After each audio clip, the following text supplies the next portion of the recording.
తెలంగాణ జాగృతి అధ్యక్షురాలు కల్వకుంట్ల కవిత సంచలన వ్యాఖ్యలు చేశారు. తనకు ఒకరోజు అవకాశం వస్తుందని, తాను కూడా సీఎం అవుతానని ఆమె ధీమా వ్యక్తం చేశారు. తాజాగా నిర్వహించిన మీడియా సమావేశంలో కవిత మాట్లాడుతూ, తాను ముఖ్యమంత్రి అయితే 2014 నుంచి ఇప్పటి వరకు జరిగిన అన్ని అంశాలపై సమగ్ర విచారణ చేపడతానని స్పష్టం చేశారు. తనపై తప్పుడు ఆరోపణలు చేసిన వారికి లీగల్ నోటీసులు పంపిస్తానని హెచ్చరించారు.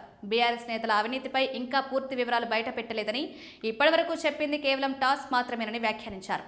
దీనికే ఉలిక్కి పడితే ఎలా అని ప్రశ్నిస్తూ, త్వరలోనే టెస్ట్ మ్యాచ్ ప్రారంభమవుతుందని, అప్పుడే అసలు అవినీతి బయటపడుతుందన్నారు. బీఆర్ఎస్ నేతల అవినీతిని తనపై రుద్దే ప్రయత్నం చేస్తే సహించేది లేదని కవిత తీవ్ర స్థాయిలో హెచ్చరించారు. తప్పుడు ఆరోపణలు చేస్తే ఒక్కొక్కరిపై చట్టపరంగా చర్యలు తీసుకుంటారని స్పష్టం చేశారు. హెల్త్ పాలసీకి తలుపులు తెరిచింది బీఆర్ఎస్ ప్రభుత్వమేనని, గతంలో బీఆర్ఎస్ బాటలు వేసిందని, ప్రస్తుతం కాంగ్రెస్ రహదారులు వేస్తోందని విమర్శించారు.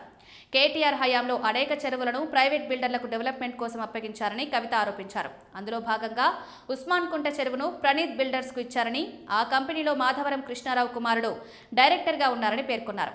అయితే ఈ వ్యవహారంలో ఉన్న గుంట నక్కలను మాత్రం వదిలిపెట్టే ప్రసక్తే లేదని స్పష్టం చేశారు. తానైనా తన భర్త అయినా బీఆర్ఎస్ ప్రభుత్వం నుంచి ఒక్క రూపాయి కూడా లబ్ధి పొందలేదని కవిత తెలిపారు. తన ఆరోపణలకు సమాధానం చెప్పే ధైర్యం ఉంటే ప్రత్యక్షంగా సమాధానం ఇవ్వాలని సవాల్ విసిరారు. వెకిలి చేష్టలు చేస్తే చూస్తూ ఊరుకునేది లేదని హెచ్చరించారు. అవసరమైన సందర్భాల్లో తన నగలను కూడా కుదువపెట్టి బతుకమ్మ కార్యక్రమాలు నిర్వహించాలని చెప్పిన కవిత, తాను హరీష్ రావుపై ఆరోపణలు చేస్తే బీజేపీ ఎందుకు స్పందిస్తోందని ప్రశ్నించారు.